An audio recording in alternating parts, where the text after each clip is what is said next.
Del Padre, del Hijo y del Espíritu Santo. Amén. De la carta del apóstol San Pablo a los Colosenses. Yo, Pablo, apóstol de Jesucristo por voluntad de Dios, y Timoteo, nuestro hermano, les deseamos la gracia y la paz de parte de Dios, nuestro Padre. A ustedes, los hermanos santos y fieles en Cristo que viven en Colosas. En todo momento damos gracias a Dios, Padre de nuestro Señor Jesucristo, y oramos por ustedes, pues hemos tenido noticias de su fe en Jesucristo y del amor que tienen a todos los hermanos. A esto los anima la esperanza de lo que Dios les tiene reservado en el cielo. De esta esperanza oyeron hablar cuando se les predicó el Evangelio de la verdad, que está dando fruto creciente en todo el mundo, igual que entre ustedes, desde el día en que lo escucharon y tuvieron conocimiento verdadero del don gratuito de Dios. Así lo aprendieron de Epafras, que ha trabajado con ustedes y que es un fiel servidor de Jesucristo. Él fue quien nos informó acerca del amor que el Espíritu Santo ha encendido en ustedes. Palabra de Dios. Bien, hay una palabra que me gusta en esta lectura de hoy y es apóstol de Jesucristo por voluntad de Dios. Esa palabra voluntad de Dios, que en algunas ocasiones hemos hablado, muchas veces conectamos la voluntad de Dios con todas las situaciones quizás negativas o adversas que nos pasan en la vida, que no sé si se han dado cuenta. Y a veces todo lo malo que nos pasa, entonces la respuesta es, eso es voluntad de Dios. Entonces nos llega una enfermedad, hay que aceptar la voluntad de Dios. Pasa un desastre, bendito sea Dios si esa era su voluntad. Entonces hemos puesto como que la voluntad de Dios en todos los desastres, en todas las cosas negativas. Por eso me gusta esta frase de San Pablo, porque San Pablo no pone esta palabra en lo malo, sino que lo pone en la misión que Dios lo ha llamado. Dios me llamó a ser apóstol por voluntad de Dios. Ya la frase, yo soy apóstol de Jesucristo por voluntad de Dios. Entonces, yo creo que es muy importante que conectemos la voluntad de Dios con nuestra misión. Hoy podemos decir, yo soy cristiano por voluntad de Dios. Yo soy mamá por voluntad de Dios. Yo soy papá por voluntad de Dios. O sea, la voluntad de Dios se refiere a nuestra misión. ¿Estás cumpliendo la voluntad de Dios? Entonces, ¿cuál es? La misión que Dios te encomendó. Y esta parte me gusta mucho, porque es que no es lo malo que nos pasa en esta vida, que es una voluntad de Dios. No, es nuestra misión, nuestra tarea. Y esto lo resuelve facilito. O sea, esto nos lo da a entender. Pablo es apóstol por voluntad de Dios. Entonces tú puedes decir, yo soy. ¿Quién eres? ¿A dónde estás? Mamá, papá, eres presidente de un grupo, eres secretario de un grupo, eres coordinador de un ministerio, por voluntad de Dios. ¿Estás haciendo eso bien? ¿Estás ejerciendo ese poder bien? Porque esa es la voluntad de Dios, que tú ejerzas esa misión bien, según Dios. Y entonces ahora sí podemos entender cuál es la voluntad de Dios. La voluntad de Dios es la misión que Dios me tiene en este mundo, Él me tiene preparado.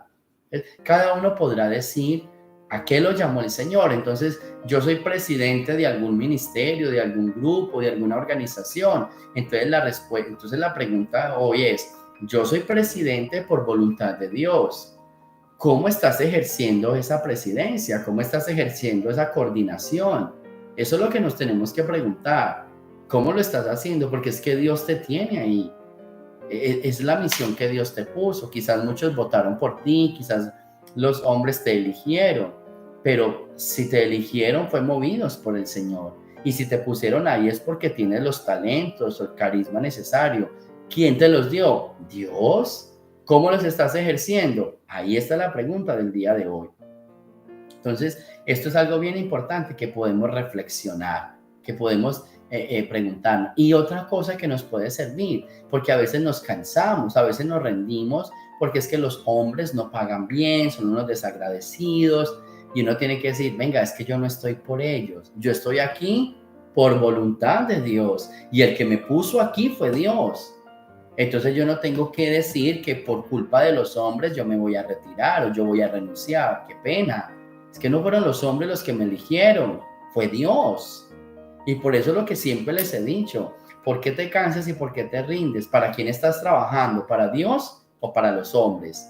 Esa es una, cuando tú miras tu misión como una elección por voluntad de Dios, entonces no te vas a cansar de tu misión porque estás trabajando para Dios. En cambio, cuando miras tu elección por voluntad humana, te cansas porque estás trabajando por los hombres y nosotros no pagamos bien porque somos imperfectos, porque estamos llenos de pecado. En cambio, piensa, Dios me puso aquí, Dios me eligió para hacer esto, Dios tiene este plan para mí, entonces yo trabajo por voluntad de Dios. Así que mucho cuidado con este tema que me parece bien especial y me parece que a veces nos complicamos o nos enredamos. Recuerden, todo lo malo y los desastres no es voluntad de Dios. Voluntad de Dios es la misión a la que Dios te llamó, la tarea que Dios te encomendó. Dios elige a Moisés. ¿Cuál es la voluntad de Dios? Que Moisés guíe a su pueblo. Dios elige a Abraham. ¿Cuál es la voluntad de Dios? Que Abraham sea el modelo, el padre de la fe. Dios elige a Elías. ¿Cuál es la voluntad de Dios? Que Elías sea profeta. ¿Se fija? Dios te eligió a ti.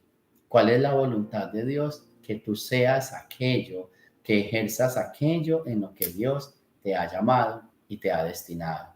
Pregunta para hoy, ¿estás cumpliendo la voluntad de Dios? ¿Cómo lo estás haciendo? Del Santo Evangelio según San Lucas. En aquel tiempo, Jesús salió de la sinagoga y entró en la casa de Simón.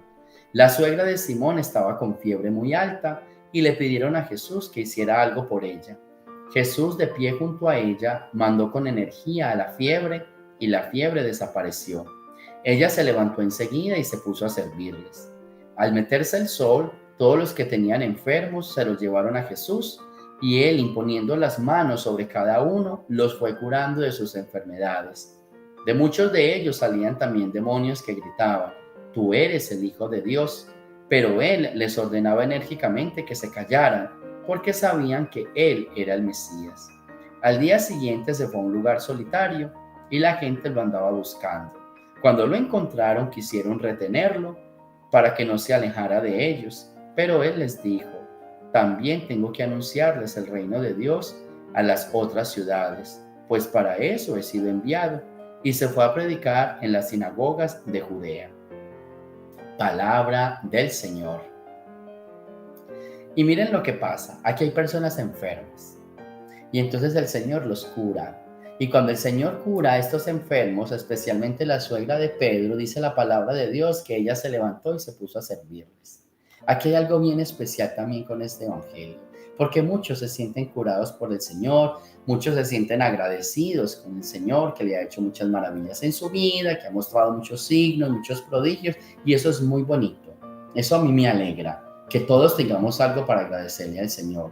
Pero la segunda parte es, si yo he sido o si yo he recibido un regalo de Dios, una bendición de Dios, ¿qué es lo que yo tengo que hacer? Lo que hizo la suegra de Pedro, se levantó y enseguida y se puso a servirles. Si nosotros fuéramos agradecidos con los regalos que Dios nos da, entonces, ¿qué haríamos? Empezaríamos a servir a los demás. Eso es lo que tenemos que hacer, ir a servir. Y cuando tú empieces a servir, la gente te va a preguntar, ¿pero por qué sirves? Y tú vas a decir, porque he sido curado por Dios, porque recibí una gracia de Dios y la quiero compartir con todos. La quiero compartir con todos. Entonces, es bien importante que entendamos eso. Ese es nuestro llamado. Y cuando yo recibo una gracia de Dios, yo la manifiesto sirviendo. Pero hay gente que tiene mucho que agradecerle a Dios, pero no se pone a servir. Entonces, ¿cómo le vas a agradecer? Solo decirle gracias, Señor. No, esto no se trata de decir gracias, Señor. Eso se trata de levantarnos y empezar a servir a los hijos de Dios. Y empezar a decirle, yo hago esto porque yo he sido sanado por Dios. Yo hago esto porque yo he recibido bendiciones de Dios. Eso se llama gratitud. Y eso se llama coherencia. Así que hay algo bien especial en esta lectura. Todos los que fueron sanados se pusieron a servirle a Dios. Pregunta para hoy. ¿Tú has recibido una gracia de Dios? ¿Tú has recibido un milagro de Dios? ¿Dios te ha ayudado? ¿Dios te ha acompañado? Y si la respuesta es sí, entonces segunda, ¿estás sirviendo? ¿Estás dando ese testimonio? ¿Estás siendo coherente con lo que recibiste? No se te olvide, la suegra fue curada la suegra de Pedro fue curada de la fiebre y se levantó y se puso a servirles. Entonces, a servir a la iglesia porque hemos sido sanados y tocados por el Señor. Así que la voluntad de Dios, nuestro llamado, acción de gracias al servicio de la iglesia, al servicio de los demás. Gloria al Padre, al Hijo y al Espíritu Santo, como era en el principio, ahora y siempre, por los siglos de los siglos. Amén. El Señor esté con ustedes y la bendición de Dios Todopoderoso, Padre, Hijo y Espíritu Santo, descienda sobre ustedes y me los acompañe siempre. Jesús, María y José.